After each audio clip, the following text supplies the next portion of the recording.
On va starter ça. Le recording est parti. Donc, bienvenue dans Marmoset Toolbag 4. Ça fait quand même un an que j'ai donné cet atelier-là. J'ai checké mes affaires tantôt pour me remettre un peu dedans. Ça fait longtemps que j'ai fait des rendus aussi. Vous m'excuserez, là, ça se peut des fois que je cherche mes mots ou je cherche des fonctions ou tout. En tout cas, ça sera pas plus ça sera pas plus monté de croche que mes cours le sont normalement, là. Fait que ça devrait bien se passer. Marmot, un peu comme Substance, là, ça va être divisé en trois sections. Donc, on va avoir la section ici qui va être un peu l'équivalent du Stuart Liner dans Maya, là, l'espèce de Windows, c'est qu'on voit toutes les composantes de notre scène.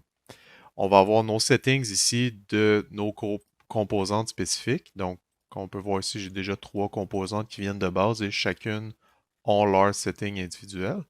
On a le viewport, ici où c'est que le, le juicy stuff va apparaître. Et ici, on va avoir tout ce qui est en fait les settings par rapport à nos matériaux, à nos textures. Donc, de base, on est tout le temps spawné avec un matériel default. Et là, comme on peut voir, ben, c'est des trucs qu'on connaît bien. Donc, albedo, normal, roughness, GGX, Lambertian, ça, on connaît ça un peu moins, mais on va tout voir ça ensemble. De base, je crois que euh, Marmo, quand vous l'ouvrez, ça va être à vraiment juste un viewport. La première affaire que je vous dirais de faire, c'est vraiment de le splitter en deux. Ça, c'est une des fonctionnalités en fait qui rend Toolbag 4 supérieur au 3 tant qu'à moi, c'est que on peut avoir deux viewports qui run en même temps. Dans le 3, on peut en avoir juste un, puis ça devient rapidement contraignant, là. Donc, pour splitter, on vient tout simplement cliquer ici sur la flèche split.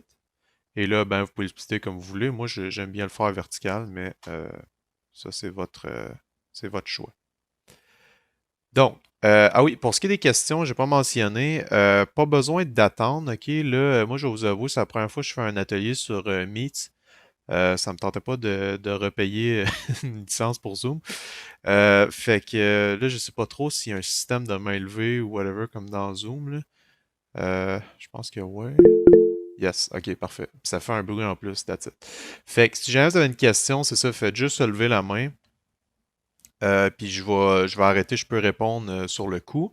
Baissez la main quand que vous avez, quand que votre question a été répondue. Euh, Seule affaire, par contre, c'est que, un peu comme j'avais mentionné, je vais prioriser la cohorte 2023. Et avant même la cohorte 2023, je vais prioriser nos quatre étudiants VIP qui sont en sixième session. Donc, eux autres, ils en ont besoin là, là. Donc, en tout cas, si pour une raison ou une autre, il faut prioriser certaines questions, ça va être ça l'ordre de priorité. Cool. Fait que, on se lance. Donc, Marmoset, on va commencer par importer un modèle.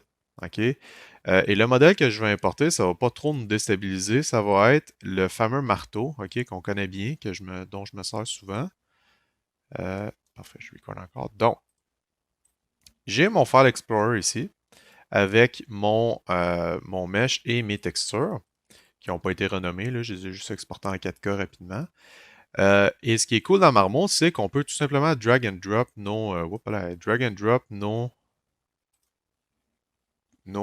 ressources en fait directement dans le logiciel. Donc, je peux prendre ici mon FBX et il va s'importer automatiquement comme ça. Donc, ça, c'est très le fun. Je vais juste réouvrir Google Meet.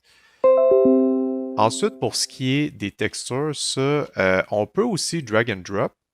Donc, tout simplement, venez prendre ma texture et venez la mettre dans le champ associé. Mais nous autres, pour le cas qui nous intéresse, là, je pense que je vais vraiment y aller la façon longue, puis aller les chercher un à un, juste pour vraiment prendre le temps de vous montrer comment ça marche, puis qu'est-ce qui va où et compagnie.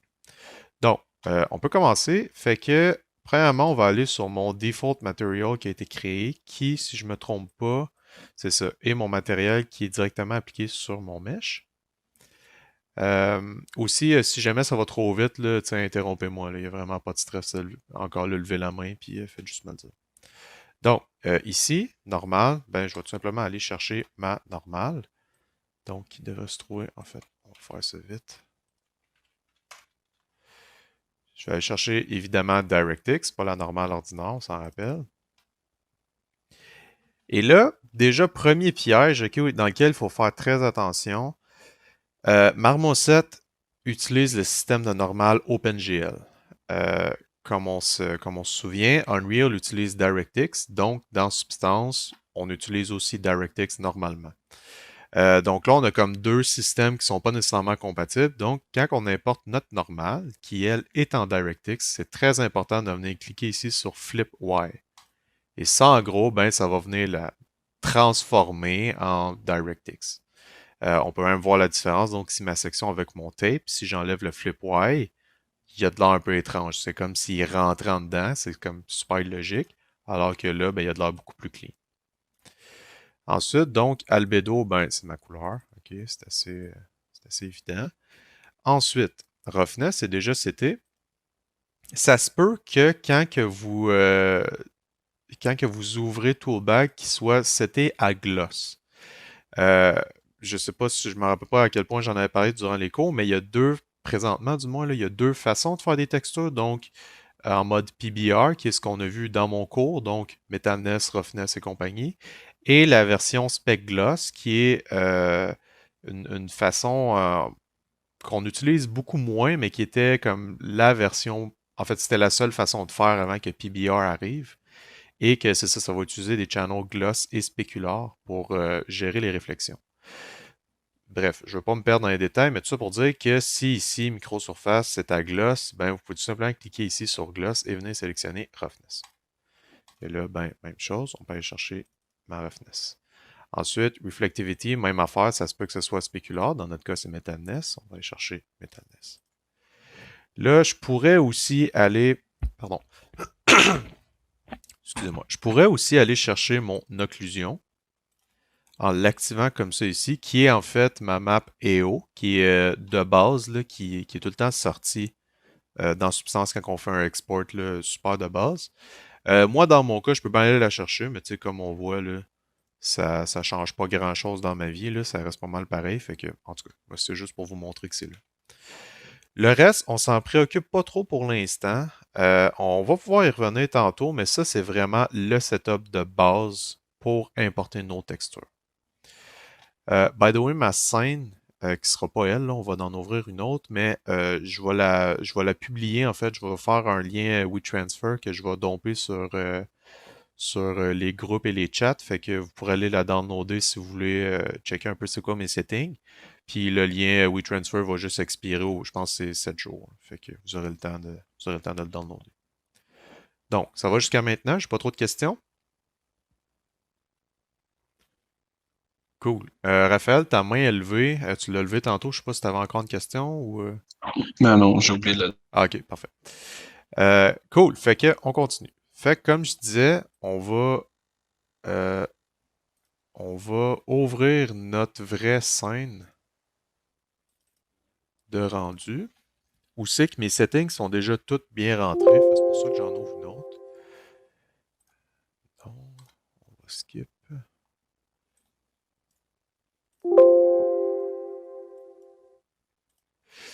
Voilà. Donc, le résultat qu'on va aller chercher, ça va être un rendu comme ça, qui est en fait littéralement le rendu que j'ai fait en live l'année passée durant l'atelier. Donc, on va vraiment essayer d'aller chercher ce résultat-là. Première étape, quand on fait des rendus, c'est comme je le dis tout le temps, ça va être d'aller chercher des références. OK? Moi, dans mon cas, j'avais déjà un fichier PureRef que je m'étais monté, pardon.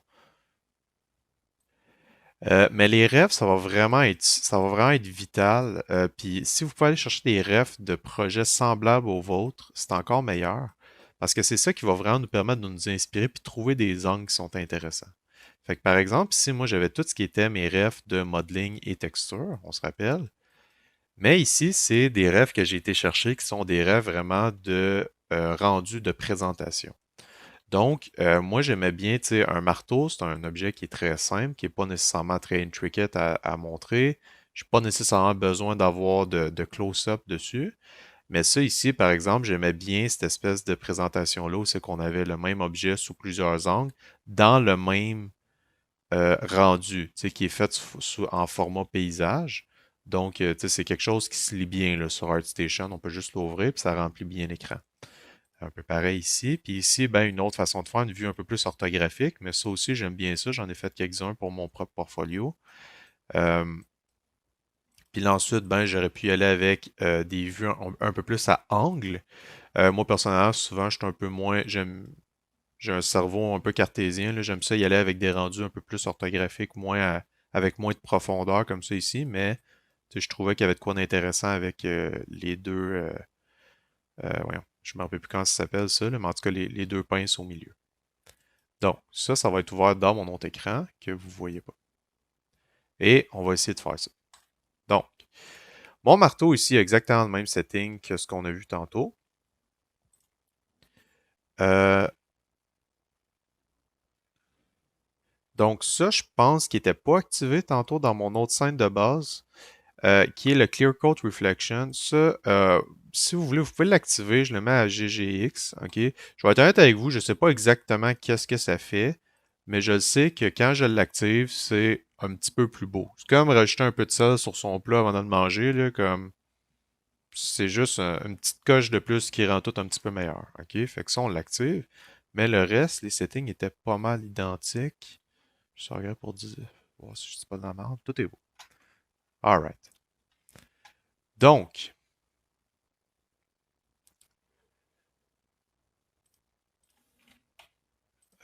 bake. Wow, OK. Donc, j'ai mon objet ici, splitté en deux viewports. Pour l'instant, mes deux viewports, ils n'ont pas vraiment d'incidence parce que les deux, ils utilisent la même caméra. Donc, ça sera un peu à rien d'avoir les deux, mais ça restera pas de même pendant longtemps. Parce que si je me fais une nouvelle caméra, qu'on peut appeler ce qu'on veut, moi dans mon cas, je vais l'appeler Free Camera. Mais là ensuite, il s'est changé tout seul, mais je peux naviguer entre mes différentes caméras. Fait que là, mes deux caméras, ils ont le même point de vue, mais si par exemple ma Free Camera, je veux l'amener par exemple ici, ben là, c'est pas mal plus intéressant là, parce que là, je peux avoir mes deux vues en même temps. Ce qui fait que moi, souvent, ce que je vais faire, c'est que je vais avoir ma main caméra qui, elle, en fait, va me servir de caméra de rendu. Donc, elle, ce que je vais faire, c'est que je vais vraiment venir la positionner. Puis une fois que je vais être content avec comment elle est, ben, je ne toucherai plus. Tu sais, elle va vraiment rester telle qu'elle. Donc, je peux tout simplement la locker, comme ça ici. Et là, ben, une fois qu'elle est lockée, ça paraît pas, là, mais avec ma souris présentement, j'essaie de bouger dans mon viewport, puis ça marche pas. Contrairement à ma FreeCam ici, où c'est que ça fonctionne, puis je peux continuer de me promener autour, puis de venir travailler avec mes composantes de scène. Donc c'est pour ça que j'aime ça splitter mon viewport en deux. Je peux même venir le mettre comme ça ici. Ça va jusqu'à maintenant. Avant de la locker, pour ma main caméra, qui est toujours celle-là ici, il y a quelques petits points importants à se rappeler, OK? Quelques settings en fait qu'on va venir vouloir modifier un peu avant de venir la locker complètement. Donc, on a nos settings ici qui sont, c'est tous des sliders, ok? Fait que ça, encore, c'est un peu comme Substance, il y a moyen de juste venir jouer avec les sliders pour regarder un peu qu'est-ce que ça fait. Mais moi, je vous dis tout de suite, dans notre cas, là, ce qui nous intéresse, ça va vraiment être juste le field of view. De base, là même que Free Camera pourrait nous le dire. Ok, bon.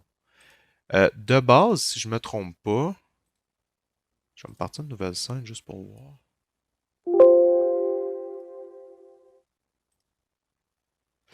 De base, quand on se crée une nouvelle caméra, ok, le field of view, il va être toujours à 45 degrés. Fait que ça, c'est une vue que je vois, c'est un FOV que je vois souvent dans des portfolios et ça donne vraiment un look amateur. OK? Fait que ça, là, juste de changer le FOV, déjà là, ça amène votre rendu qui est standard à un niveau un peu plus professionnel. OK? On va regarder c'est quoi la différence. Fait que là, ici, on a une vue qui est à un FOV de 45. Et ici, avec la Free Camera, on va lui donner un FOV qui est à 20. Donc, c'est très subtil, OK? En fait, moi, j'ai vraiment pas le bon prop pour ça, je pense. Mais en gros, là, je sais pas si vous vous rappelez vos cours de photo, mais le FOV va vraiment déterminer à quel point mon objet a de l'air écrasé versus à quel point il y a de la perspective. Fait que ça, on craint que ma main caméra, son FOV un truc qui n'a pas d'allure. Là, on peut voir que les formes ont vraiment de l'air comme, tu sais, ça a vraiment de l'air déformé, tu sais, ça a l'air de n'importe quoi. Évidemment, on va jamais aller dans des mesures qui sont aussi extrêmes que ça, mais c'est juste pour nous donner une idée de c'est quoi que ça fait le FOV, en fait. Donc, qu'est-ce que je disais, c'est que... Ah, shit, ça marche plus. OK. Qu'est-ce que je disais, c'est que première affaire, quand vous spawnez une caméra, changez tout de suite votre FOV pour 20. Vous pouvez mettre d'autres chiffres, ok, mais 45, ça donne tout le temps un look un peu weird, avec un peu trop de profondeur, un peu trop de perspective. Puis ça a tout le temps l'air d'être genre... En fait, ça fait penser à des rendus quand que les étudiants font des rendus directement dans Substance parce qu'ils veulent pas ouvrir Marmoset ou ils savent pas comment, tu sais. Puis Marmot de base, ben c'est ça, il y a un FOV un peu dégueulasse, puis ça a tout le temps l'air un peu comme wash. Fait que n'hésitez pas à vraiment y aller là, avec un peu plus de... que ce soit un peu plus plat, ça a tout en l'air un peu plus professionnel. À part de ça, dans les settings de caméra, donc là il est à 20, parfait, on a d'autres settings ici qui vont être le post-effect. Donc ça, un peu comme j'ai dit tantôt, c'est intéressant, c'est des trucs qui sont cool, mais ça, c'est tout du stock qu'on va s'occuper après dans Photoshop. Ok, moi, j'aime pas ça faire tout mon post-process directement dans Marmo parce que je trouve que ça me limite. Fait que, encore là, vous pouvez vous amuser si vous voulez avec les settings. Il y en a qui font des affaires un peu cool, mais en général, moi, je touche absolument à rien, surtout pas à la vignette. Je vais tout aller faire ça directement dans Photoshop. Fait que Field of View est réglé, on peut locker la caméra. Celle ici, on va la remettre à 20. Parfait.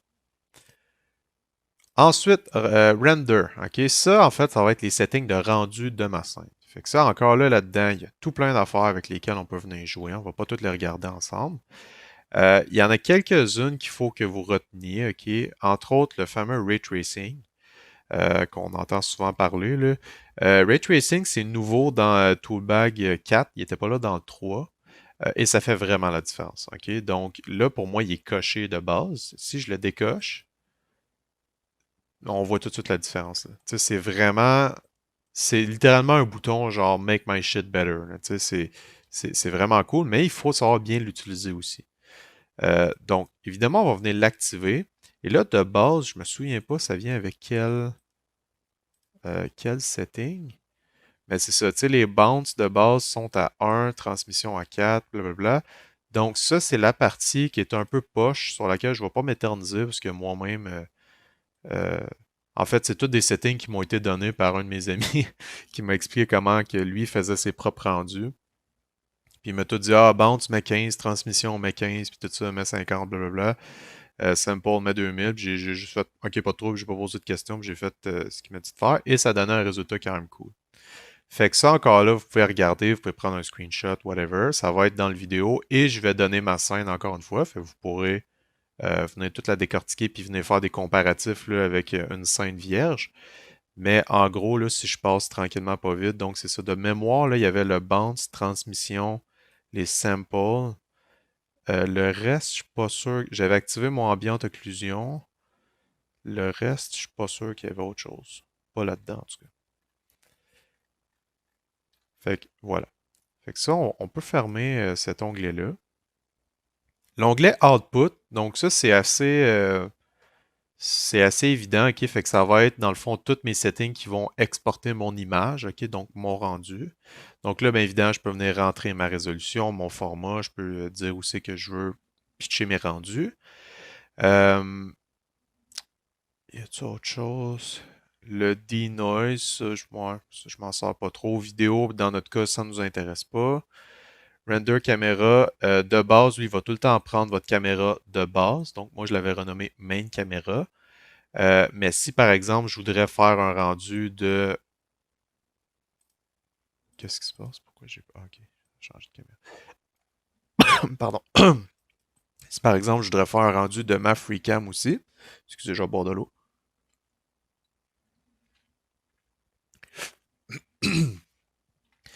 Ben, je pourrais tout simplement venir l'ajouter ici en faisant Add New et venir chercher ma Free Camera. Mais dans mon cas, ben, ça m'intéresse pas. Render Passes, Final Composite, c'est ça qui va avoir de base. Ok, ça c'est juste un rendu, c'est une image de base. Ok, fait que c'est tout ce qu'il y a de plus simple. Moi, dans mon cas, j'avais été me chercher un Alpha Mask, on va y revenir un peu plus tard. Mais ça, en gros, là, tout ce qui est Render Pass, c'est vraiment cool parce qu'on peut faire des rendus de un peu de n'importe quoi. Ok, je pourrais faire des rendus par channel. Fait, par exemple, juste avec mon albedo activé, juste avec ma roughness activée, ma normale. Il n'y a aucune raison pourquoi vous voudriez faire ça, mais l'option est là. Euh, Mon lighting avec mes ID, avec le wireframe, entre autres, c'est tous des trucs qui peuvent être intéressants des fois quand que vous cherchez à communiquer une certaine information dans votre portfolio, ou bien, je sais pas, des fois pour faire de la compo, ça peut être utile. Des fois, moi j'aime ça comme venir emphaser certaines parties, par exemple la tête de mon marteau. Ben, je voudrais avoir comme juste la tête de mon marteau, ben, je pourrais la splitter avec des ID. En tout cas, ça, on va y venir un peu plus tard, là, mais tout ça pour dire qu'il y a tout plein d'affaires ici que vous pouvez rendre qui sont super intéressantes. Fait que ça va pour rendu. Pas trop de questions encore. Je me suis vraiment étouffé tantôt. Cool. Sky. Donc ça va être notre skylight. OK? C'est encore là, ça. Euh, donc skylight, OK, c'est ce que ça dit. Donc ça va vraiment être un éclairage. C'est un HDRI, OK? Fait que c'est l'image qu'on voit présentement. Et ça va vraiment être ce qui va venir comme éclairer notre truc de base, sans qu'on aille à ajouter rien. Euh, Fait que là, moi, dans ce cas-ci, j'en avais déjà sélectionné un qui fonctionnait assez bien. C'est de voir que je me rappelle pas c'était lequel. Il faudrait que je le retrouve. Mais ça, en gros, c'est ça. Si vous cliquez ici sur Library, il y a une shitload, ok, de HDRI qui sont fournis de base dans Marmoset. Fait que ça, c'est tous des environnements, mais il y en a d'autres aussi, là. Ok, donc ça, c'est juste des ressources de base. Fait que c'est tout ça ici. Il y en a 199. Ils sont pas toutes disponibles de base. Ok? Quand il y a le petit signe download ici, c'est juste qu'il faut que vous double-cliquiez dessus. Et lui, ben, il va se downloader. Et une fois qu'il a fini de downloader, ben là, on peut double-clic. Et là, ça va changer notre HDRI pour un autre éclairage. Ok? Et ça, c'est la partie un peu, tu sais, c'est comme trouver le bon masque dans Substance, là, c'est la partie de vraiment, là, c'est de l'essai-erreur, ok? Fait que c'est d'en downloader une coupe, d'en essayer, puis de regarder c'est quoi qui fonctionne bien, ok? Fait que là, on peut regarder ici, puis là, je suis comme, ouais, ça, j'aime pas ça parce que c'est très flat, il n'y a pas de highlight présentement. Euh, Développer son œil, puis être capable de déterminer pourquoi un HDRI est meilleur qu'un autre, ça, c'est de quoi qui s'enseigne pas, ok? C'est de quoi qui s'apprend à force d'en faire. Mais là, dans ce cas-ci, je pourrais vous dire, tu sais, c'est poche, contrairement à tantôt, c'est que j'avais un beau highlight sur le manche du marteau, là, j'ai fuck all, tu sais. Fait que lui, il m'intéresse pas. Fait que là, je vais essayer d'aller en chercher un autre. Même chose ici. J'en avais trouvé un bon tantôt avant le... Fait que là, ça va vraiment être... Tu sais, là, ici, c'est déjà un peu plus intéressant. Je trouve pas qu'il est parfait encore, mais il est mieux que tantôt. Parce que là, tu sais, on voit vraiment là, l'espèce de highlight ici, là. Tu sais, qu'il est timide un peu, là, mais il est là. Pareil aussi sur la tête du marteau. Donc, on est dans une bonne direction. Puis là, déjà là, ça, c'est préférable à ce que j'avais tantôt. Vous voyez, ça, c'est des réflexes qu'il faut développer. Encore là, ici, on a de quoi d'intéressant là, qui se passe ici, là, sur la tête du marteau quand je bouge un peu. C'est cool. On est dans la bonne direction, mais on n'est pas là encore. Ça, c'est vraiment pas tant nice. C'est beaucoup trop flat.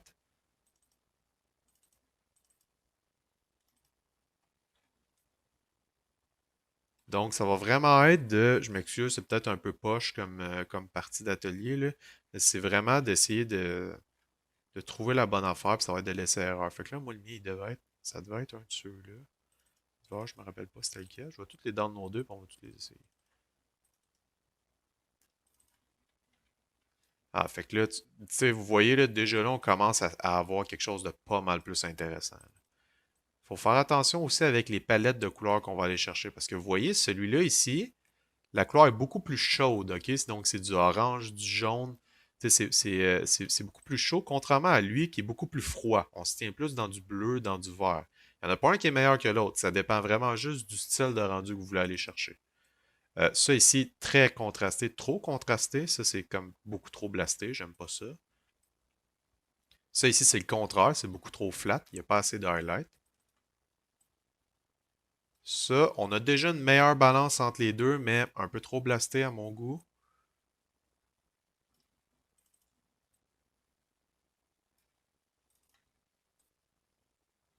Ah, ça, là, je pense qu'on commence à avoir de quoi d'assez intéressant. C'est un peu blasté en haut, mais si je descends un peu ma brightness,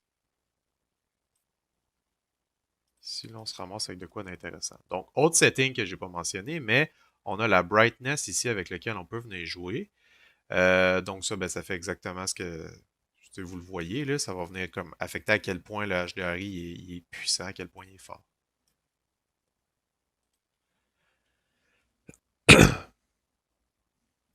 Donc, je pense qu'on va y aller avec ça. Peut-être le baisser encore un brin. Voilà. On va y aller avec ça. Autre setting ici dans Sky qui peut être intéressant. De base, encore là, je pense que ça va être... alors, regardez, en fait, ça va être Ambient Sky qui va être activé. Donc ça va vraiment être un genre de... En fait, ça, c'est le backdrop, OK? Donc, c'est l'espèce de background qu'il y a en arrière de mon asset. Et ça, ben, comme on peut voir, là, ça varie selon l'angle que je prends, OK? Moi, je suis un gars assez poche dans la vie, dans le sens assez conservateur. J'aime ça quand c'est une couleur qui est uniforme. J'aime pas ça que mon background il y ait trop de contraste. Puis, j'aime ça que mes différents rendus, en fait, qu'il y ait tout un peu la même couleur. Après ça, OK, on va enlever la notification Facebook. Euh, Après ça, ben là, ça, c'est vraiment, ça appartient à l'artiste. Ça va être à vous de déterminer, ben, c'est quoi que vous préférez, c'est quoi vous voulez faire. Donc là, dans ce cas-ci, je peux venir me chercher une couleur quelconque. Je vous dis tout de suite, la couleur, pour l'instant, c'est pas tant grave, OK? Parce que ça, on va vraiment venir comme perfectionner ça une fois rendu dans Photoshop. Donc, je vais juste ramener mon HDRI comme il était. Autre point, OK, qui est pas technique, ça qui est vraiment plus comme qu'est-ce qui fait qu'un bon rendu est un bon rendu, mais c'est le contraste, OK? Encore là, une erreur de débutant, OK, ça va être de vraiment vouloir tout montrer sur son modèle, OK? Quand... Qu'est-ce que j'ai fait là? Quand on fait un modèle, OK, je le sais, là, j'ai été à votre place, on est fier, on a travaillé fort dessus, on veut que tout le monde voit tout l'effort qu'on a mis dessus, fait qu'on va vouloir, on va avoir tendance à vouloir blaster absolument tout notre modèle au complet pour qu'il manque absolument rien. Faites pas ça, ok? C'est vraiment une mauvaise pratique. Euh, Fait que, tu sais, je pourrais facilement avoir là, un étudiant qui aurait tendance à y aller avec quelque chose de même. Puis, tu sais, il est comme, ah, c'est hot, ça. Tu sais, on voit bien, tu sais, on voit comme tous les détails et tout. C'est comme, oui, on voit tout, mais en même temps, ça joue à l'encontre de ce que tu veux faire parce que ça rend ton truc beaucoup plus flat, beaucoup plus plate. Et tu sais, faire des rendus, vous faites pas des rendus pour montrer le côté technique de votre prop. Vous faites des rendus pour montrer le côté esthétique de votre prop. Et ça, s'il y a une chose, comme une chose facile à retenir que vous pouvez garder de mon atelier ce soir, c'est ça.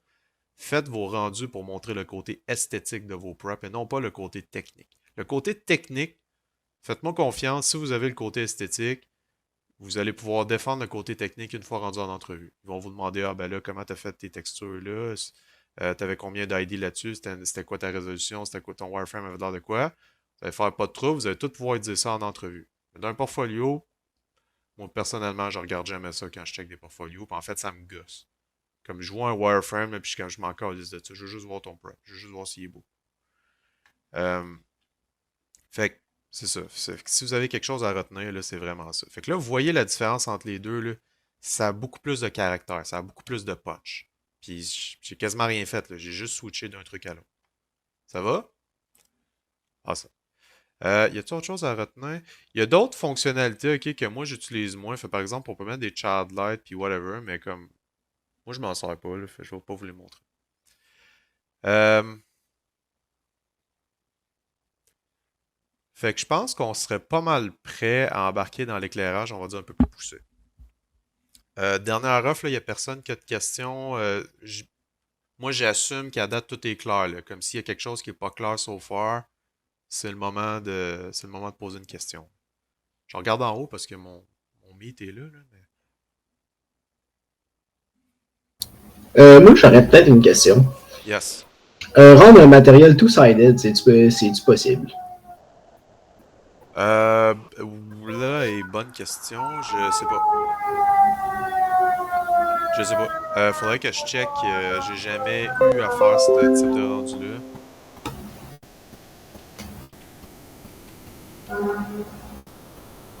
J'aurais tendance à dire que...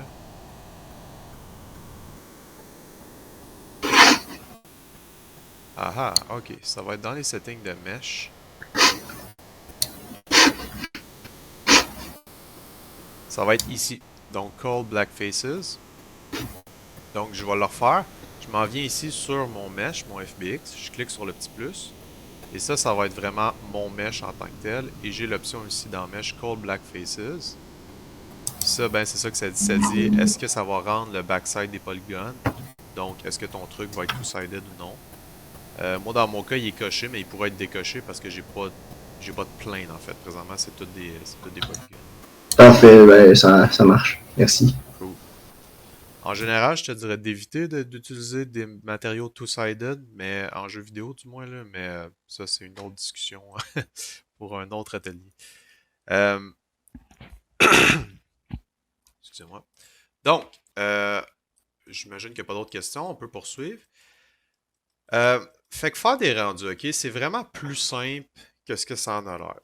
Là, je vais vous ramener dans votre cours de photographie, ok. Il y a trois types de light quand on prend une photo. On a notre fill light, on a notre key light et on a notre rim light. Et la game, c'est d'aller reproduire ces trois lights-là dans un rendu.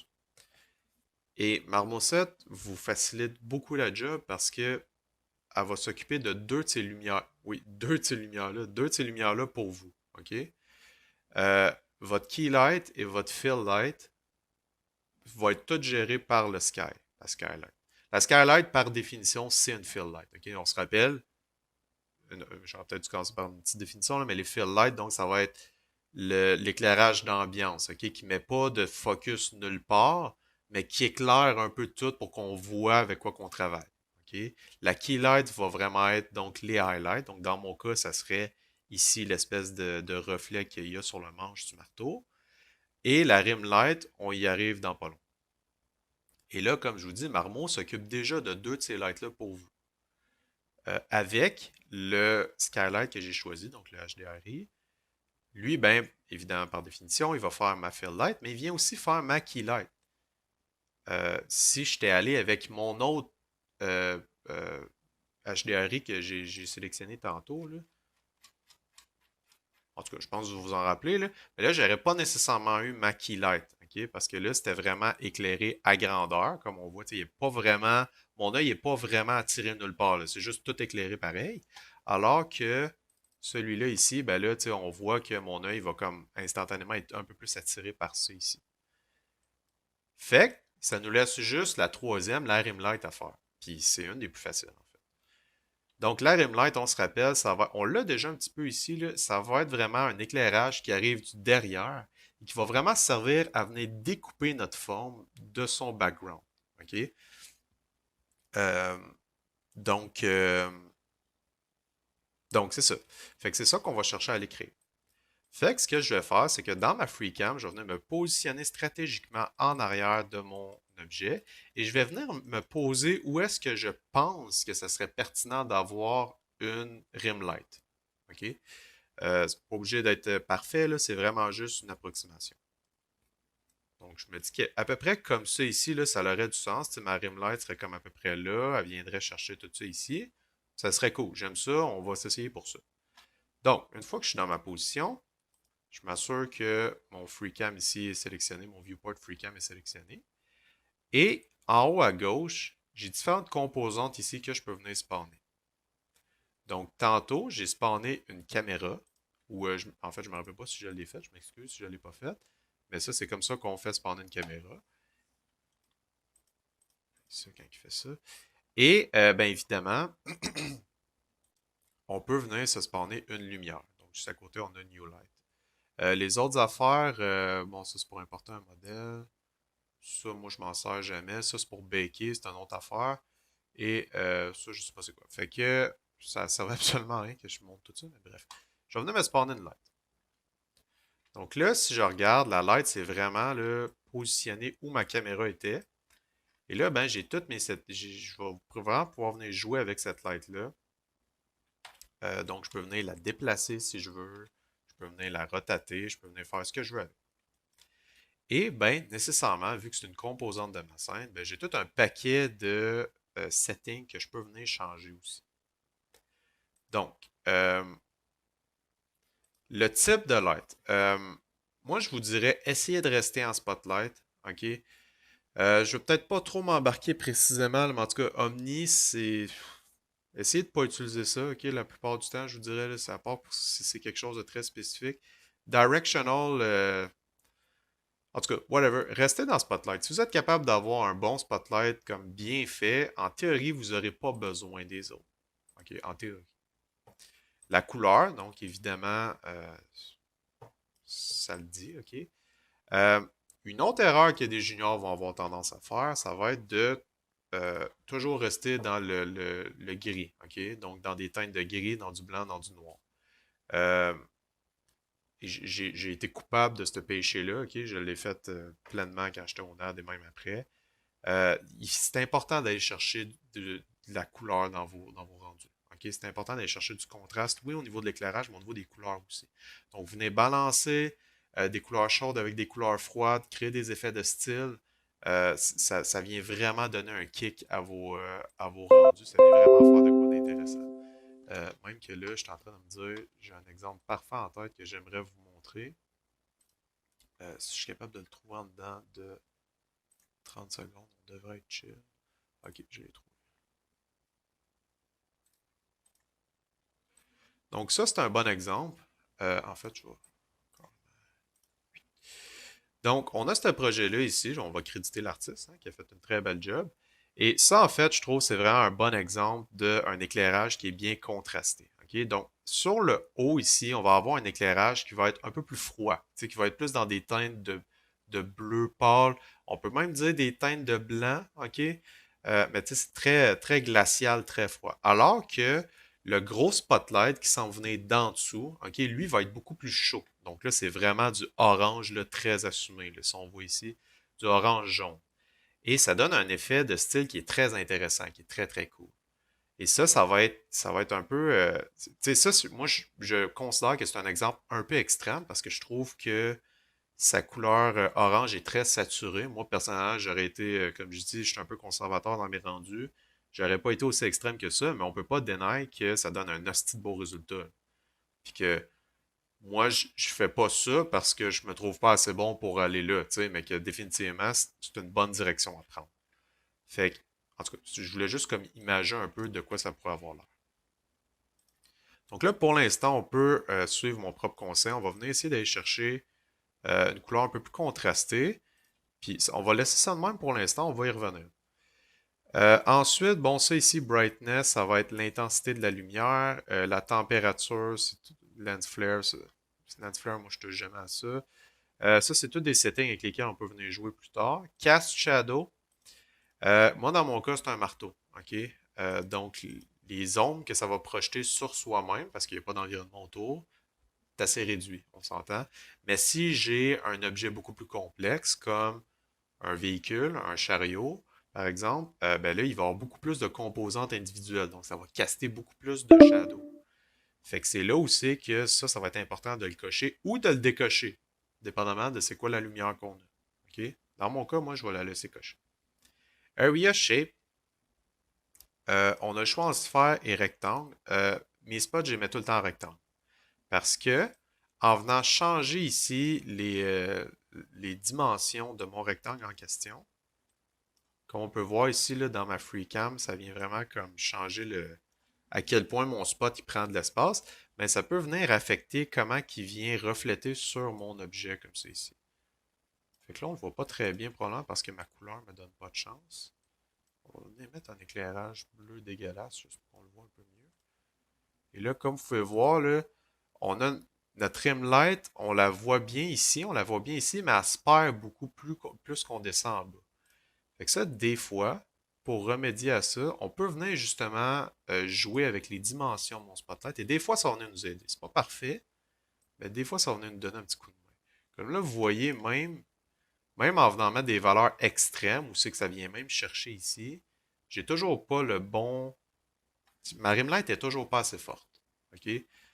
Donc là, rendu là, ce qu'il faudrait que je fasse tout simplement, je pourrais venir me faire chier, OK, à essayer de venir le bouger, puis comme le retater, puis essayer de trouver le bon angle. Mais vous l'avez entendu dans le ton de ma voix, là, c'est chiant de faire ça. Fait que moi, souvent, ce que je vais faire, c'est que je vais tout simplement venir me respawner la technique de lâche, OK? Je vais me respawner un spotlight.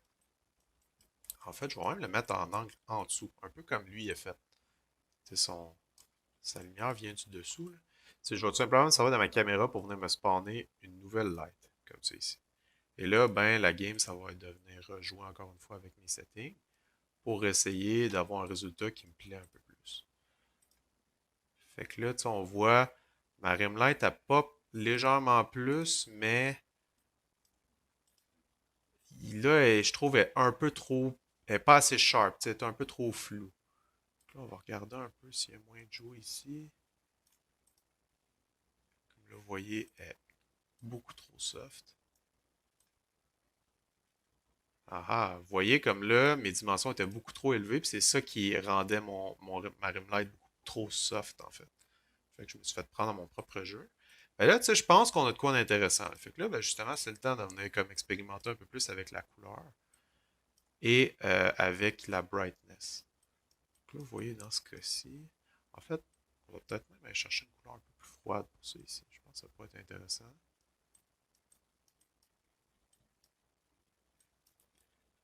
À moins que on fasse autre chose.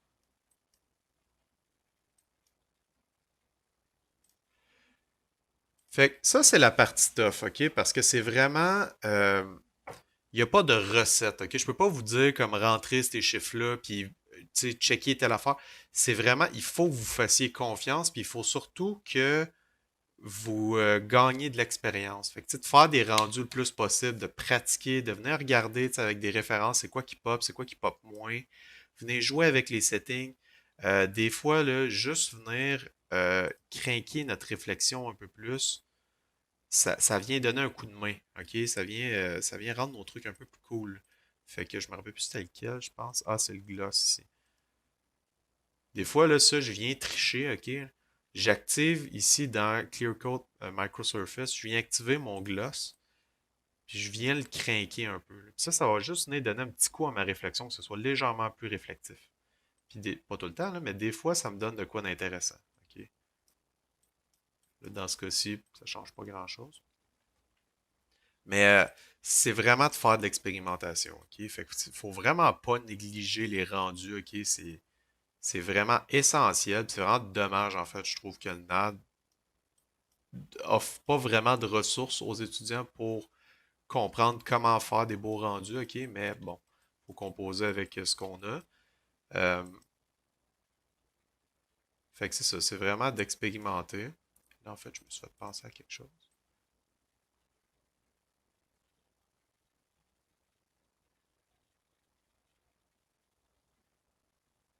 Vous voyez, en venant jouer avec ma brightness ici, ça vient me chercher un peu plus de juice, là, qui est intéressant.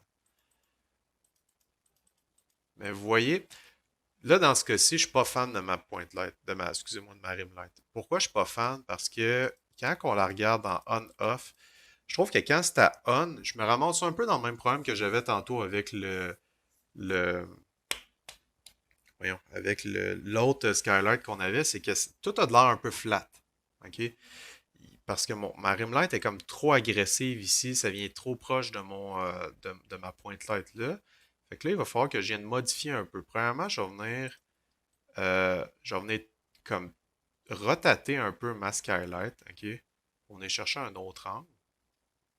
Là, vous voyez, ma skylight, dans ce cas-ci, elle viendrait me servir un peu de rim light en même temps, ce qui est quand même cool, tu sais, j'aime quand même ça. Donc, on peut s'essayer avec ça, mais il va définitivement falloir que je vienne rejouer avec ma point light.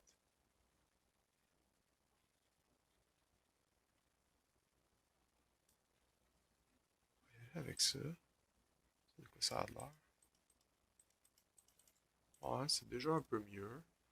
Là, je veux pas être trop, tu sais, je veux pas que ça soit parfait parce que l'atelier serait vraiment plate si c'était ça, là. Fait que on va essayer de trouver quelque chose qui est good enough et on va s'en contenter pour le moment.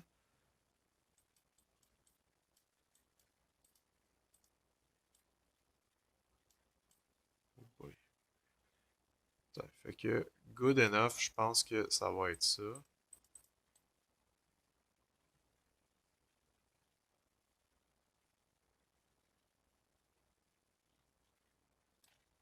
Peut-être que si je viens descendre un peu. Excusez, je tête là, mais c'est ça qui arrive quand on commence à utiliser Marmoset et surtout quand on commence à le comprendre.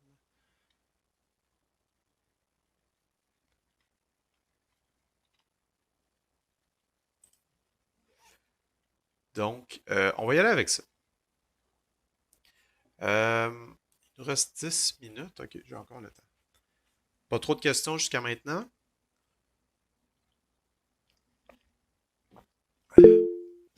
Yes, Raphaël. Est-ce que c'est possible de snapper la caméra à la rim light ou l'inverse? Snapper la caméra, qu'est-ce que tu veux dire? Mettons que la Tu sais, comme caméra de quand la tu veux rimlight. créer, tu sais, dans le fond, t'as comme techniquement la quote-unquote perspective là, de ta rim light, là. Ouais. C'est-tu possible une fois que mettons que tu bouges ta caméra de revenir à cette perspective-là? Ah, ok. Hey, c'est une bonne question. Je me suis jamais. Je sais pas. Je pense pas. Ben, c'est sûr qu'il y aurait une façon, là. Vite de même, à laquelle je pense, ça serait de venir ici dans les transforms. Puis c'est vraiment de comme Ok, ouais. copier-coller toutes les. Ouais, ouais. Mais tu sais, rendu là à quel point tu y tiens. Mais dans tous les cas, je vais t'avouer, je vois pas vraiment un contexte où c'est que ça serait comme nécessaire ou utile de faire ça parce que je sais pas, tu sais, toi, mettons, c'est quoi que t'auras en tête que tu voudrais Parce que faire? moi, tu sais, je me disais, tu sais, mettons, si quelque chose de même était. Moi, c'est plus l'inverse, là. Tu sais, pouvoir, mettons, snapper la direction de la light à ta caméra, tu sais, ça pourrait juste faire en sorte que tu as juste à changer ta caméra, tu snaps la light, puis là, tu as un nouveau résultat, tu sais, à la place de tout le temps l'effacer et d'en créer une autre. Mais je pense que ça revient Ah, un ok, peu au même, tu sais. c'est de comme, C'est comme de lock un peu les deux, là. mettons, je me mets comme ça, puis là, Exact, ouais. Puis là, la light, hey, attends un peu, je pense que t'es sur une piste intéressante. c'est le genre d'affaire, tu sais, que. Voilà. Ok, Ça a-tu marché? Attends un peu. On va éteindre ça. j'ai l'impression que c'est ça. Fait que là, tu pourrais comme un peu voir les effets en temps réel dans ton Genre, viewport de ouais. gauche, genre, en tournant, là. Ouais, genre, comme ça. Tabarnak, ok, c'est vraiment hot, j'avais jamais pensé à ça. Cool. C'est quand même smart comme façon de procéder. Je sais pas si vous avez compris un peu, si vous avez eu le temps de suivre. Merci, Raph, pour ta question, Merci c'est à quand toi. même génial. Donc, c'est ça, c'est que, en gros, ce que j'ai fait, c'est que je me suis spawné une lumière, que je suis venu, j'ai tout simplement, je l'ai mis child, en fait, de ma caméra. Donc, pour ça, je l'ai juste drag and drop sur ma caméra. Et là, ce que ça fait, c'est que j'ai vraiment, comme Raphaël disait, j'ai vraiment ma lumière qui est reliée à ma caméra. Fait que là, comme il disait, à place de je répète, là, je m'excuse, c'est au cas où je vous prends pour des épais, c'est juste pour être sûr que tout le monde est sur la même longueur d'onde, là, mais c'est à place de venir tout le temps m'en créer un, de venir rejouer dans mes settings, ben là, ça me permet tout de suite de regarder, ok, ben là, ma rimlight a de l'air de ça, ok, ça c'est intéressant. Après ça, je vais activer ma skylight, ok, ouais, cool. Là, ben, mettons si j'avais une autre light. Mais ouais, pour vrai, vraiment cool. C'est legit une technique que je vais adopter à partir de maintenant. Cool. Fait que voilà. Mettons, juste pour bien faire, on va changer un peu la couleur. Là, vous voyez, là, je vais pas la changer, là, mais ma skylight, je l'aime de moins en moins parce qu'on dirait qu'avec ma rimlight, mon truc il est trop. Il est pas assez contrastant en fait. Il est trop. j'ai pas assez de highlight en fait sur mon marteau présentement, je trouve. Fait que là, je veux passer comme à une prochaine étape, là, mais si je faisais un rendu live pour mon portfolio, probablement que je viendrais changer mon skylight pour essayer de trouver quelque chose qui est un peu plus contrasté comme on avait tantôt.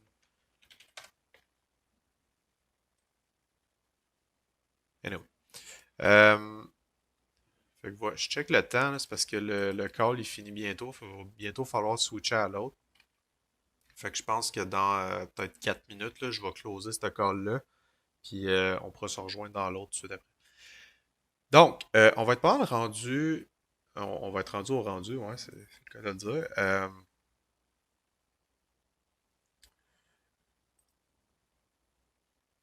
Parfait. Fait que c'est ça. Fait que je vais pouvoir revenir ici dans mon onglet Render. Et là, ben, en théorie, tous mes trucs sont déjà rentrés. Fait que là, moi, dans mon cas, j'ai déjà mis mon output, j'ai déjà mis ma résolution, tout ça. Ma main de caméra est sélectionnée. Et là, j'ai mon Final Composite. Si je clique dessus, je peux même rajouter, si je veux, le wireframe par-dessus. Vous savez ma position par rapport au wireframe. Moi, dans mon cas, je ne vais pas l'activer. Alpha Mask. Qu'est-ce que ça fait, ça? C'est que, en gros, ça va me faire un alpha qui va venir séparer mon objet, mon modèle, de mon background.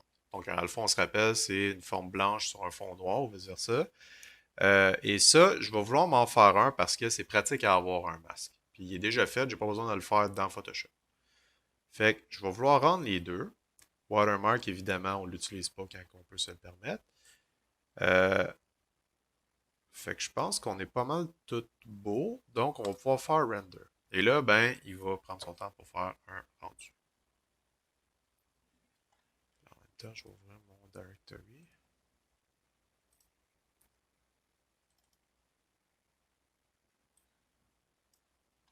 Donc là, il a rendu mon composite et là, il vient de rendre mon alpha.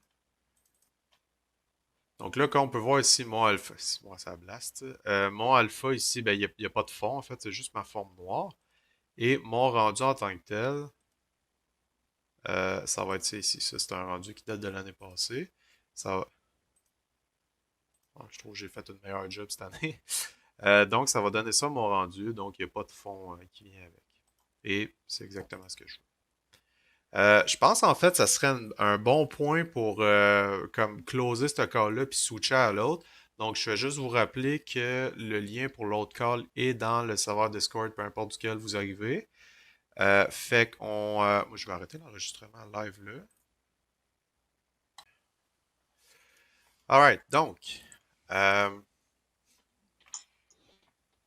Fait que mon pipeline dans Marmo, la partie du pipeline qui est dans Marmoset est complétée. OK? Euh, Je passais relativement vite, mais c'est vraiment cette, je vais juste le répéter, c'est vraiment cette partie-là du pipeline qui est la plus dure à maîtriser. Donc moi, je vous encourage, si vous voulez être modeler surtout, là, que ce soit character ou props, là, faites des rendus le plus possible. OK? Ne serait-ce que juste pogner un prop de marde, puis juste comme vous pratiquez à faire des rendus, parce que ça vient vraiment avec l'expérience. OK? La partie dans Photoshop, vous allez voir, c'est un pet, là, c'est vraiment facile à faire. C'est un pipeline qui a été vraiment streamliné et qui est super, super évident. Donc, Photoshop. Euh, oups, je suis dans le mauvais. Je vais ouvrir ma scène que j'avais juste pour me remémorer. Donc, j'avais. C'est ici.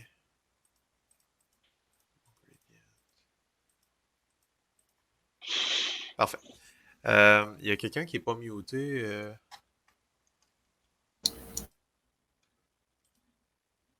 Cool, merci. Donc, OK, c'est ça. Fait que Photoshop, on peut tout simplement venir importer notre. En fait, je vais importer. Ouais, non, je vais juste importer mon rendu.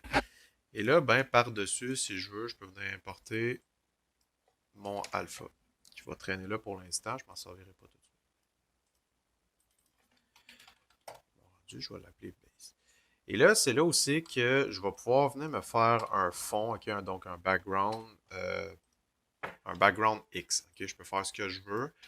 Moi, souvent, j'aime ça me tenir dans des couleurs un peu dark, mais pas dans du noir ou du gris. Ok, encore là, je trouve que c'est un peu plate, ça manque d'imagination, ça fait un peu junior. Donc, y aller avec quelque chose de très simple comme ça ici, c'est bien correct.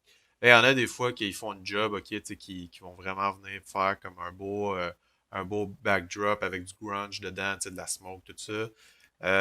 C'est bien correct, ok, faites ce que vous voulez. Faites juste attention de pas être trop cheesy, ok?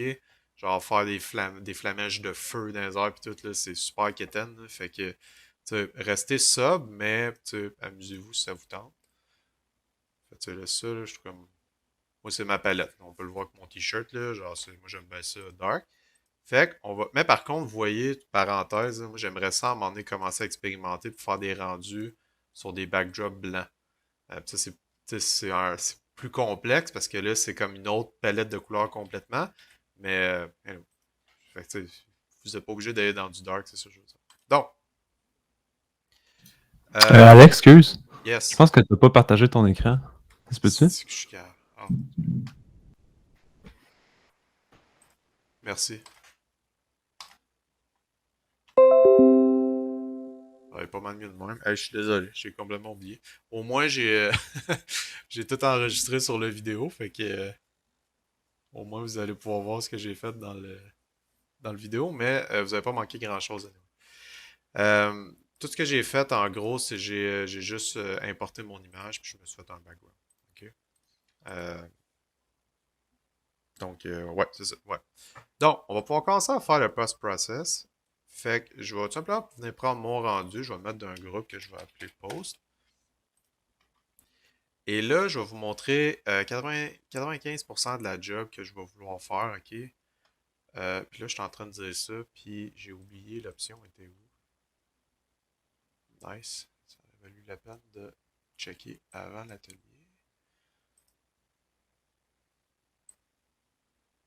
Donc, ça va être ce qu'on appelle les color lookup, ok? Qui est cette affaire-là ici. Euh, qui c'est-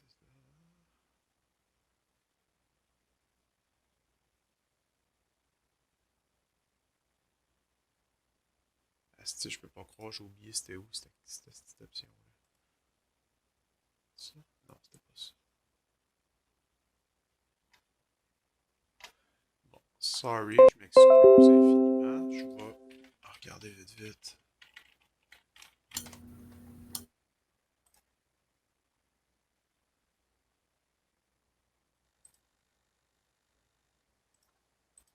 Hello, Blake Rudis here with.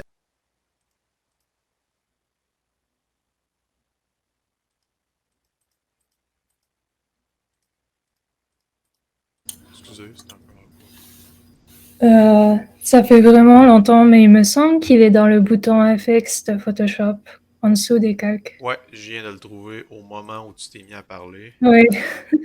On va le shout-out dans notre vidéo, ce dude-là. m'a permis de le trouver, et évidemment toi. Donc, c'est ça, j'ai trouvé. OK, ça n'a même pas paru. Ici, donc, dans les options en bas, on a l'option Filters, et ici, on a Color Lookup. Donc, c'est ça qu'on va vouloir aller chercher. Je peux faire avec, en maintenant Alt, je peux venir faire un clic, et ça, en gros, c'est que ça va venir vraiment juste affecter mon layer qui est en dessous. Donc, ça ne va pas venir affecter mon background. Donc, juste une petite étape à se rappeler. C'est quoi un color lookup à cette heure? Donc, en gros, là, c'est comme ça que ça m'a été expliqué, puis c'est vraiment la meilleure définition qu'on peut trouver, là. C'est un filtre Instagram, OK, pour votre rendu, un peu de choses près, là. C'est vraiment ça. Donc, ça va être un peu comme des HDRI, OK, ça va être des fichiers, OK, qui s'appellent 3D Lot Files, OK, c'est le format, c'est comme ça s'appelle. Et ça, en gros, ben, il y en a déjà qui viennent de base dans Photoshop, mais il y en a plein d'autres sur Internet. Il y a des bibliothèques remplies juste de ça. Fait que ça, si jamais il n'y a rien qui vous intéresse là-dedans, il y a moyen d'aller en chercher d'autres. Mais concrètement, qu'est-ce que ça fait? Ben, on peut tout simplement venir les regarder un en arrière de l'autre. Et juste en cliquant et en scrollant, ben, on peut voir que ça change le look de mon truc. C'est vraiment comme des filtres Instagram ou Snapchat ou whatever ce que les jeunes d'aujourd'hui utilisent. Là. Ça va vraiment venir comme donner un look instantanément un peu différent. Et dépendamment de celui que je prends, euh, j'utilise beaucoup trop de mots pour exprimer ce que j'essaie de dire, mais ça va juste changer le look de mon truc et dépendamment duquel je prends, En fait, il faut que je module celui que je prends selon le look que je veux donner. Bon, j'ai réussi à l'exprimer. Par exemple, pour les rendus d'Outlast, ben moi, dans mon cas, tu sais, je voulais aller chercher des rendus un peu plus comme dark, un peu plus froid, un peu plus comme hostile. Fait que ben, j'y allais pas dans des rendus super warm comme ça. Tu sais, je me tenais un peu plus dans des trucs. Bon, ben, pas ça non plus, là, ça c'est juste absurde. Mais des trucs, tu sais, un peu plus dull. Là. Fait, tu sais, mettons, Fall Color ici, moi j'aime bien ça, tu sais, si on fait juste regarder la différence, mais c'est pas lui que j'utilise le plus. Filmstock aussi, lui, je l'aime bien parce qu'il vient vraiment rajouter beaucoup de contraste, tu sais, instantanément à mon truc. Tu sais, on voit vraiment la différence avec et sans, mais c'est encore pas lui que j'aime utiliser. Celui que j'aime utiliser, on va y arriver. Je suis regardant en même temps parce que ça fait longtemps que j'ai gossé là-dedans, c'est lui ici. Kodak 5205 Fuji, blablabla. Là. Lui, c'est ma babe. Là. Je l'utilise tout le temps. Non, c'est pas vrai, c'est même pas lui. C'est l'autre en dessous, c'est 5218. Ça, c'est ma vraie babe. L'autre, c'est ma side babe. Mais sérieusement, 5218, là, il est vraiment killer. Je trouve le look qu'il donne. Il est pas trop intense, ok, dans le look qu'il donne. Ça vient pas trop changer ma palette de couleurs. Mais ça vient tout le temps donner un petit contraste intéressant, un petit kick intéressant. Ça vient mettre mes ombres plus noires, mes highlights plus bright. Vraiment hot, ok? Et là, ben, une fois que c'est fait, ben évidemment, je peux venir comme changer un peu, tu sais, à quel point je veux qu'il soit intense. Mais là, après ça, ben, c'est vraiment la seule affaire comme, tu sais, nouvelle, du moins, là, que moi, personnellement, j'avais appris dans tout ce qui est le post-process dans Photoshop. Tu sais, moi, les color lookup, personnellement, je connaissais pas ça avant. Mais tu sais, le reste, là, le reste de la job, c'est tout du stock assez évident, là. Donc, ça va tout simplement devenir ici, dans Filter, devenir comme moi, souvent, je vais y aller avec un contraste que je vais aussi venir avec Alt, là, venir assigner pour que ça affecte vraiment juste comme mon layer en dessous. Et là, ben, ça va être de venir, encore là, une fois, venir jouer avec du contraste. Donc, moi, j'aime ça très contrasté. Ça fait un peu aussi dans notre DA de Outlast, c'est qu'il y a beaucoup de dark, mais des zones très éclairées aussi. Fait mais encore là, si vous y allez avec je sais pas, tu sais, si vous faites Fall Guy, mettons, là, des rendus pour ça, ben, tu sais, vous allez peut-être vouloir de quoi d'un peu plus comme joyeux puis moins oppressif. Là. Fait que, tu sais, ça, c'est un peu à l'œil de l'artiste. Mais c'est ça. Fait que là, ben, tu sais, on peut y aller avec ça, on peut y aller avec, tu sais, vous pouvez mettre ce que vous voulez. Là. Puis ça, rendu là, c'est vraiment pick and choose.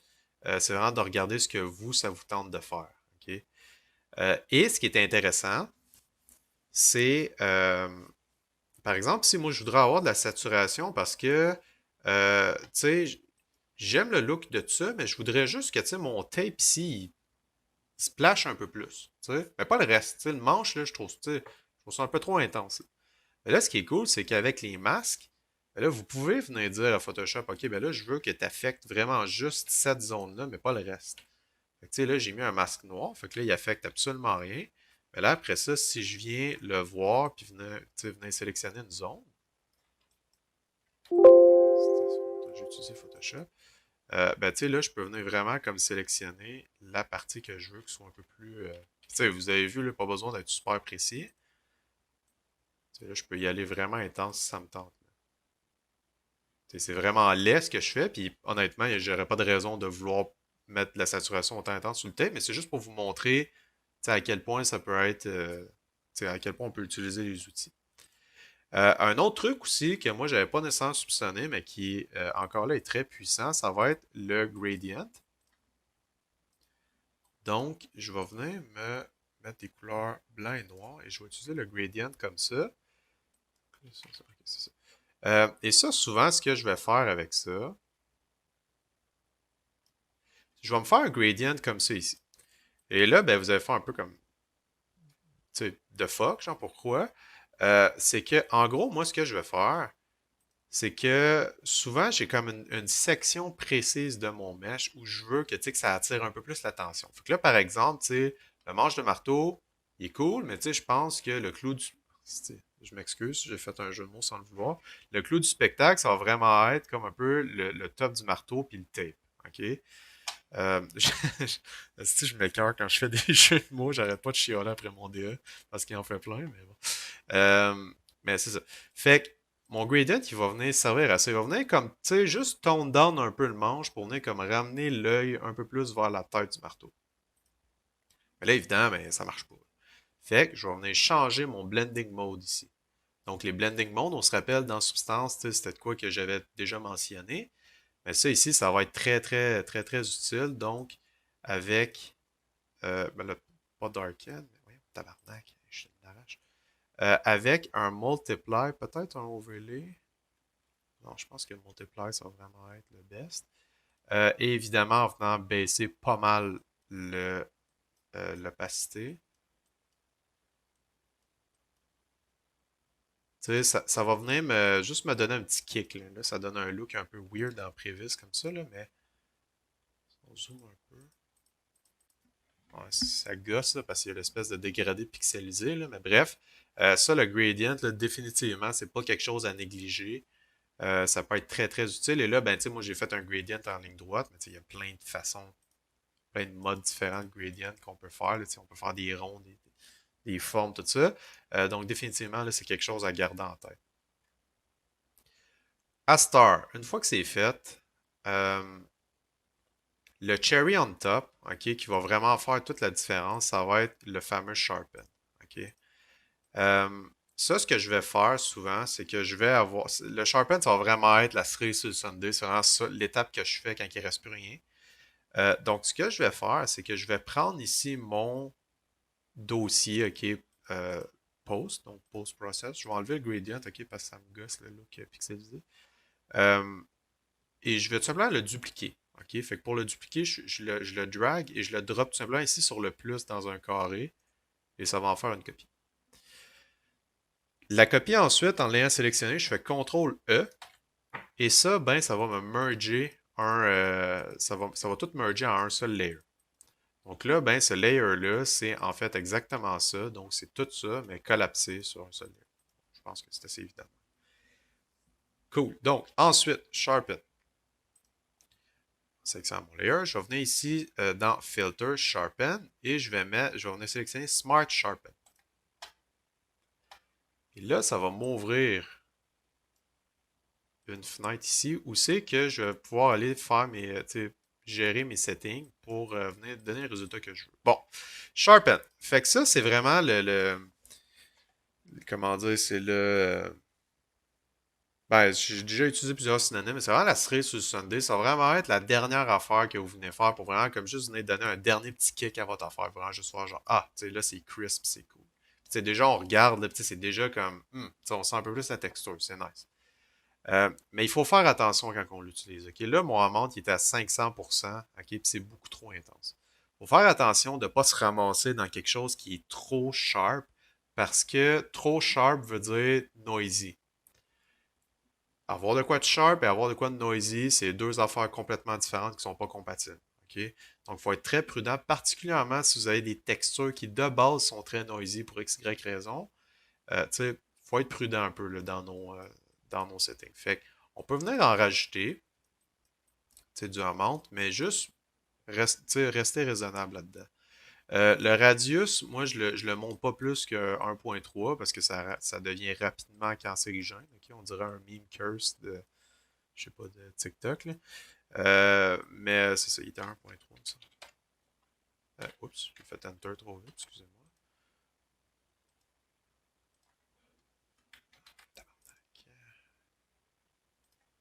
Excusez, on va y arriver. Mais c'est ça. Puis ben là, il y a Reduce Noise, mais ça, souvent, je sais pas, je l'utilise pas, là, j'aime pas tant ça. C'est parce que ça va un peu à l'encontre de ce qui est le Sharpen. Là. Alors, en général, si vous utilisez bien vos deux sliders ici, vous n'aurez pas besoin du Reduce Noise. En général. OK. Et mon rendu serait pas mal fini. Là, ensuite, ben, vous voyez, là, je suis en train de regarder ça, puis il y a beaucoup de choses qui me gossent, là, entre autres la taille du marteau ici, je trouve ça un peu dégueulasse. Fait que, ça, définitivement, c'est de quoi que je reviendrai travailler. Mais par contre, ça ici, l'espèce d'highlight qu'on voit là, avec les zones un peu plus dark ici, là, ça, c'est vraiment cool. Puis le tape, il a super bien sorti. Ça, je suis quand même content de la job qu'on a faite. Et le manche, il est vraiment cool. Là. On a un peu l'impression qu'on va pogner une tétanos en le pognant dans nos mains. Là. Ça donne vraiment un look intéressant. Fait que, vous voyez la rim light ici vraiment trop intense, ça serait à retravailler, mais le reste, c'était quand même un good job, si je peux me permettre. Là, je peux juste arrêter de tout undo ce que j'ai fait. À Star, dernier petit truc, ok, qui resterait, que je voudrais vous montrer. Moi, j'aime beaucoup, si vous allez voir dans mon portfolio, vous allez remarquer que c'est une tendance que j'ai. Moi, j'aime beaucoup ça, faire ce type de rendu-là. Je trouve ça intéressant, qui est d'avoir plusieurs angles sur le même prop. Moi, j'aime ça. C'est sûr que si vous me posez la question, est-ce que je devrais faire ça, la réponse va tout le temps être oui. Euh, Si jamais ça vous intéresse de faire quelque chose de même, un petit warning, essayez pas d'avoir 4 modèles différents dans votre scène marmot puis de faire un rendu avec les 4 en même temps. Ça marchera pas, ça va être dégueulasse. OK? Le trick, ce que vous voulez faire, c'est faire un rendu à la fois. Donc cet angle-là, ensuite cet angle-là, ensuite lui. Et ensuite, dans Photoshop, c'est là où c'est que vous allez venir les assembler ensemble. Donc là, ce que je pourrais faire, c'est avec mon crop, je pourrais venir juste grossir ici mon backdrop. Venir monter ça ici. Et là, bon, ben, admettons, OK, que j'ai un autre rendu. J'ai fait exactement le même process de contraste, de sharpen et compagnie. Ben là, je pourrais tout simplement venir le positionner comme ça ici. Tu sais. Là, ben, il pourrait être comme ça. Puis c'est juste, mettons, pour qu'on ait une meilleure idée. Là. La magie des effets spéciaux. Et là, ben, tu sais, on pourrait avoir une espèce de résultat comme ça. OK? Voilà. Le plus beau rendu de tous les temps. J'ai activé un asti d'affaires qui me gosse. Là. Fait que c'est ça. Fait qu'en gros, ça serait comme ça que je me prendrais pour faire un rendu de groupe comme ça. Moi, des fois aussi, ce que j'ai fait, c'était, mettons, j'ai ici à plugger mes propres affaires, mais c'est juste pour vous donner une petite idée. Là. Fait que ça, ok, c'était des props que j'avais faites. Là, voilà.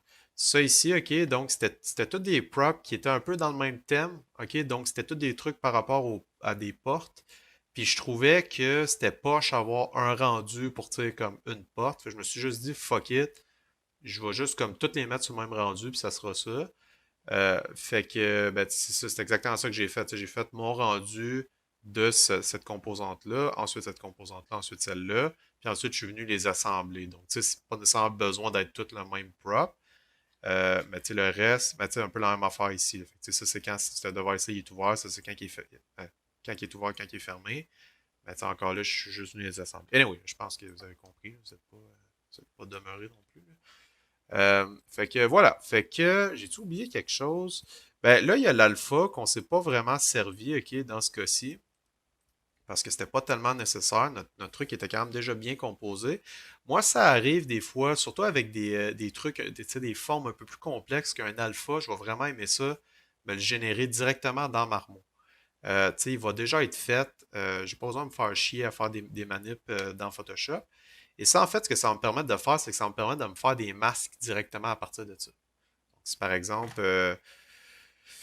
je sais pas, for some reason, je voudrais que mon folder ici post, ben, je voudrais qu'il y ait un masque pour pas qu'il affecte mon background, ben, tu sais, je pourrais faire mon masque à partir de mon alpha directement, tu sais, à la place de venir me le faire directement. Fait que, il n'y a rien de mal à le faire directement dans Photoshop. Moi, c'est juste ça, je trouve que ça me sauve du temps. Euh, mais voilà, fait que c'est pour ça qu'on l'a fait. À part de ça, j'ai-tu oublié quelque chose? Je pense pas. Ce que je vais faire, suite à l'atelier, je vais, comme je disais, vous donner la scène pardon, la scène marmoset. Donc, celle-ci, pour que vous puissiez gosser un peu dedans, mais surtout, en fait, pour que vous puissiez regarder c'est quoi les settings que j'ai utilisés. Moi, je trouve que c'est vraiment comme en émulant là, qu'on s'améliore. Et je vais faire pareil ici avec la scène Photoshop pour vous donner, pour vous faire un petit rappel de c'est quoi les trucs que j'ai utilisés ici. Euh, peut-être, mettons, un petit mot de la fin, une petite conclusion. Moi, ce que je vous ai montré, c'est vraiment comme une formule, ok? C'est une recette. Puis un peu comme la recette de substance que je donne, tu sais, c'est à vous de l'adapter ensuite, puis de faire de quoi avec. Tu sais, les règles que j'ai instaurées là, c'est pas des règles immuables, c'est un guide pour vous diriger dans la bonne direction, puis pas que vous arriviez dans Marmot, puis vous êtes comme, ah, je sais pas quoi faire, genre, tu sais. Moi, je vous donne ça, comme ça, vous pouvez aller de l'avant, vous pouvez comme avoir une base solide sur laquelle il faut que vous expérimentiez, OK? Et expérimentant, entre autres, ben là, beaucoup avec ce qui va être l'éclairage, OK? Donc, le contraste, les rim lights, tout ça. Et aussi, ben, tout ce qui est le post-process, OK? Tu sais, si on regarde vite, vite, là, on va regarder la différence entre les deux, OK? Là. Tu sais, vous voyez à quel point, tu sais, j'étais pas tant satisfait en sortant de Marmot de mon truc. Puis là, pour vrai, je regarde ça, puis je suis comme, ah, c'est pas peu. Tu sais, il y a encore des trucs qui me gossent, là, mais overall, pour vrai, là, sincèrement, je trouve que c'est quand même un rendu qui est pas peu. Mais ça, je suis quasiment tout allé chercher ça dans mon post-process. Donc ça, c'est vraiment pas quelque chose à négliger, puis c'est quelque chose avec lequel vous devez expérimenter. Donc oui, le color lookup, c'est facile, mais après ça, aller chercher du contraste, aller chercher de la saturation. Vous pouvez aller chercher, après ça, vous pouvez faire ce que vous voulez. Vous pouvez aller chercher du bloom, vous pouvez mettre des lens flares, vous pouvez mettre de l'aberration chromatique si vous voulez, for whatever the fuck que ça vous tenterait de le faire. Tu sais, le sharpen, tout ça, c'est vraiment important d'expérimenter avec toute cette partie-là du pipeline que moi, ben, je peux pas vraiment vous montrer. Là. Moi, je vous donne la base, mais après ça, faut vous en servir comme tremplin. Fait que c'est pas mal ça. Je prendrais les questions, en fait, s'il y en a, ou discussion générale, ou whatever. Là. L'atelier, Meet, il est ouvert jusqu'à 10 heures. Là. J'aimerais ça partir avant, là, mais on peut quand même prendre le temps de jaser. Avez-vous aimé ça, en fait? Je vois quelques visages, mais j'aimerais pas ça avoir un peu de feedback aussi, là, voir ce que vous en avez pensé. Ben, c'était super instructif. Merci beaucoup. Moi, j'avais une petite question avec toutes les links mais tu vas nous donner pour la scène. C'est possible de mettre aussi l'exemple que tu avais donné là, avec le contraste là, orange puis froid. Là. Ah, oui, oui, oui. Cet Le lien. exemple-là en particulier. Là, ouais. Juste le lien. Ouais. Oui, je l'ai-tu Ça en serait le train fun de le voir, ça. Ouais, pas de trouble. Ça, Merci. by the way, là, je le dis, je me répète tout le temps, là, mais comme, tu sais, moi, je starte toutes mes journées sur ArtStation, là. C'est comme ça que je me réveille, là, tu sais, j'arrive le matin, le monde, il me parle au bureau, ça me tente pas de parler aux gens, puis là, je suis juste comme, j'ouvre ArtStation, puis je check les nouveaux projets, puis j'ai une shitload, ok, de collections différentes, puis il y a des trucs, c'est genre des trucs super précis, là, genre des pump action shotgun, là. Tu sais, quand j'en trouve, que je trouve nice, je les mets là-dedans. Il y en a d'autres, ben, c'est juste des trucs, justement, de présentation. Fait que tu sais, ça, ben, je vais regarder, puis ça, chaque projet, ben, ils font de quoi dans leur présentation que je trouve cool. Fait que ça, entre autres, j'en parlais tantôt quand je share pas mon écran, là, mais tu sais, faire des rendus sur un fond blanc, j'aimerais ça essayer ça à un moment donné. J'ai pas eu l'occasion encore. Mais ça, là, comme épurer vraiment ArtStation à tous les jours, là, pas juste comme, tu sais, je vois des fois, non, non, c'est comme tu startes ta journée avec ça, là, c'est essentiel pour comme s'améliorer. Mais définitivement, pour répondre à ta question, là, je vais envoyer le lien du projet de notre ami Rodriguez. J'ai une autre question, oui, de Samy. Ben là, tu nous as montré ça avec genre des objets, mais est-ce que ça se fait avec des personnages aussi ou c'est comme plus objet? Mon ami qui m'a montré cette technique-là, avec qui je travaille, il est character artist. Ok, en fait, on va aller le voir. Donc oui, définitivement en character, c'est les mêmes techniques. Fait que ce gars-là, ok, c'est une hostie de beast, ok, lui il est vraiment bon, puis il est vraiment intense, il est super passionné par sa job, il adore ça, puis ses rendus sont vraiment sa coche. On a fait des posters, esti, c'est gros là, comme c'est plus gros qu'une personne, puis on s'en sort dans les expos puis tout, puis c'est les rendus que lui a fait là, de ses characters. Fait que tu sais, Ok, ouais. nice. Puis, ben là, c'est beaucoup, je vois que c'est beaucoup pour des trucs plus genre réalistes slash hyper réalistes. Est-ce que pour des trucs stylisés, ça marche aussi ou moins? Ben, comment dire, un peu. La base est la même, mais il va falloir que tu l'adaptes. C'est comme je disais tantôt, tu sais, si tu vas avec des trucs super stylisés, ben le Sharpen, probablement que tu le voudras pas tant que ça, tu sais. Ton Ok. éclairage va être différent. Tu sais, probablement que tu vas être moins dans des trucs contrastés. Fait que moi, c'est comme je vous dis, tu sais, la fondation que je vous ai donnée de comme ben, la skylight, c'est ça, tu sais, la rim light, placer ses caméras, tu sais, importer ça dans Photoshop, faire son post-process, tout ça, c'est vrai pour absolument tout. Mais après ça, il faut que tu l'adaptes à ce que toi tu fais, tu sais, ça c'est sûr. Je sais pas si on peut aller regarder un peu quelques exemples.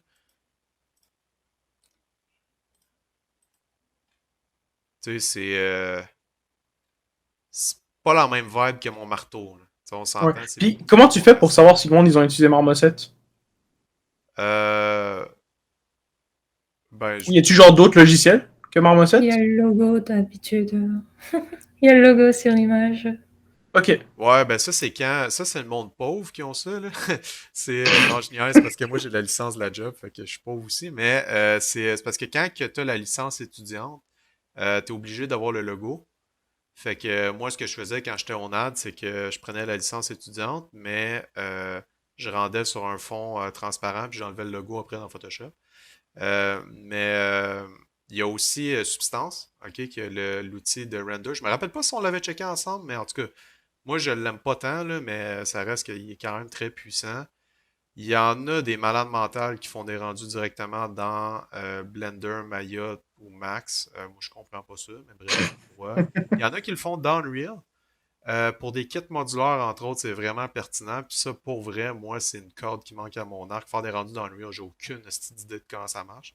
Je fais juste prendre les gyms de mes collègues souvent, puis je fais mes rendus directs dedans. Pour genre la fois dans ma carrière que j'ai eu à faire un rendu dans Unreal. Mais vite dans même, sur le top de ma tête, là, c'est pas mal les options qu'il y a devant toi. Mais Marmot, pour vrai, là, c'est le plus facile.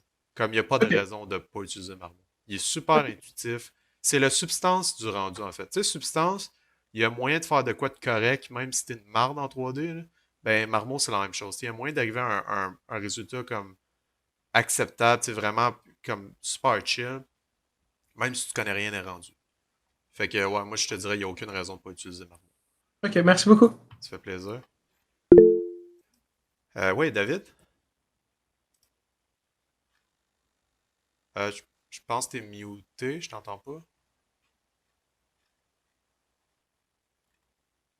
C'est ça le rendu qu'on a fait à la job, on l'a imprimé. Ça, c'est ma hache, c'est moi qui l'ai fait. Là, tu m'as entendu? Ouais, là, je t'entends. Alright, nice. Dans le fond, moi, je me demandais pour les kits modulaires, là, est-ce que tu conseilles aussi de faire des rendus pour ça? Puis si oui, genre, comment tu présenterais ça, genre, avec les rendus? Est-ce que tu veux, comme, mettons, que on assemble le tout ensemble, puis, mettons, on rend ça, ou on rend... Je vais t'interrompre, OK? Parce que ça là, c'est une question que tu aurais pu répondre en 30 secondes en faisant une recherche exactement ce que je suis en train de faire sur ArtStation. Je suis pas en train de le blaster ni rien, mais c'est comme ça, c'est un réflexe qu'il faut développer, c'est important. Tu sais, vous vous dites, j'ai cet objet-là, comment je rends ça? Tu sais, un marteau, comment je fais il n'y a pas de trouble, salut Emma. Comment je fais pour faire un rendu d'un marteau intéressant? Ben, je m'en vais checker des rendus d'un marteau sur ArtStation, puis je regarde les plus intéressants. Tu sais, c'est ça que je dis de émuler, s'inspirer. Puis là, entre autres, ben, on va aller en regarder, OK, des rendus de kits modulaires. On va en pogner. Puis là, je sais pas, OK, moi, je prends souvent les mêmes là, quand je parle avec mes étudiants que je m'entends, mais j'en pogne un peu au hasard, OK? Lui, de mémoire, il est quand même cool. Bon, fait qu'on a un premier screenshot. Clairement, c'est fait dans un engin, OK? Puis ça, ben, c'est un kit un peu assemblé. C'est comme, ah, ben, tu sais, c'est cool. Tu sais, un kit modulaire assemblé, ça donne un peu déjà une idée de quoi ça pourrait avoir de l'air. Puis là, on descend un peu. OK, nice. Puis là, ici, ben, lui, il a fait un genre de breakdown comme ça. Ça, c'est toutes les composantes différentes de, je sais pas, les murs qu'il y a dans son kit. Là, t'es comme, OK, cool. Puis là, ça ici, ça, c'est le money shot. Tant qu'à moi, pour un kit modulaire, c'est de vraiment avoir comme euh, tu sais, juste un environnement avec tous tes différents modules là, qui sont tous éparpillés dessus, puis qu'on est capable de tout voir, genre, hey, wow, shit, ok, avec tout ça, il est capable de faire ça. Puis tu sais que t'as pas l'impression qu'il y a des trucs qui se répètent. Euh, fait que tu sais, puis ça, kit modulaire, moi je recommande de le faire dans Unreal directement parce que souvent, kit modulaire, ben, ça vient avec des textures génériques, puis là, ben, importer des textures génériques dans Marmot, ça se fait, ok, je l'ai fait, mais c'est pas super le fun à faire. Tu sais, lui, un peu le même principe. Moi, ça, personnellement, j'aime pas ça, qui est sur un fond noir comme ça. Je trouve ça plus intéressant quand c'est vraiment sur une scène, mais ça, c'est une préférence personnelle, c'est pas la science infuse. Là, tu vois ici, c'est un autre truc cool, c'est qu'il a pris un screenshot directement dans l'engin avec tous ces trucs sélectionnés. Tu sais, une petite twist qui peut être intéressant. Un kit modulaire, moi, tu sais, souvent, je dis là, comme le comment c'est fait, puis tout, comme montrez pas ça dans vos rendus. Kit modulaire, ça, je dirais que c'est l'exception. Parce que c'est là, moi aussi, que souvent, tu sais, ce building-là, moi, ça m'intéresse de savoir comment il l'a construit. Tu sais, il y a eu besoin de combien de modules pour arriver à ça? Ben là, on a la réponse ici, c'est tout ça ici. Tu sais, ça, je dirais que c'est l'exception à la règle là, que souvent je dis. Là. Juste boire de l'eau, ça sera pas long. Tu vois, lui ici, il a vraiment plus fait un rendu avec comme différentes possibilités que lui offre son kit. C'est cool, mais tu sais, moi, je trouve ça poche, parce que j'aurais aimé ça voir un peu ses composantes individuelles. Encore là, préférence personnelle, tu sais. Puis là, ça ici, c'est clairement un... Ouais, c'est ça. Ça, c'est clairement un projet de quelqu'un qui se cherchait un job à l'époque. Mais ouais, c'est ça. Fait que ça serait ça un peu comme ça, je me prendrais là, pour un kit modulaire. Parfait, merci. Ça fait plaisir. Si jamais vous avez des questions aussi qui n'ont pas nécessairement rapport avec les rendus en tant que tel, mais plus sur, je sais pas, l'industrie, le NAD, whatever, ça me fait plaisir d'y répondre aussi. C'est juste qu'on va peut-être juste attendre après les questions de rendu, parce que je vais arrêter le recording à ce moment. Moi, j'ai une question par rapport au HDRI. Oui. Si, par exemple, je veux utiliser un HDRI que j'ai trouvé sur Google, comment est-ce que je le mets dans ma mosette, en fait? Bonne question. Moi, je me suis toujours contenté des HDRI qu'on avait de base, mais c'est ça, il s'agirait juste en fait que tu le sauvegardes, tu le downloads, Hmm. puis tu peux juste l'importer directement comme ça ici. Tu sais, le Skylight Ouais. image. Ça, tu sais, c'est ça que ça dit, là, ça va pouvoir downloader. Hmm. Ok, merci. C'est aussi simple que ça. Tu sais, comme je dis, là, c'est super intuitif comme plateforme. J'aime vraiment ça.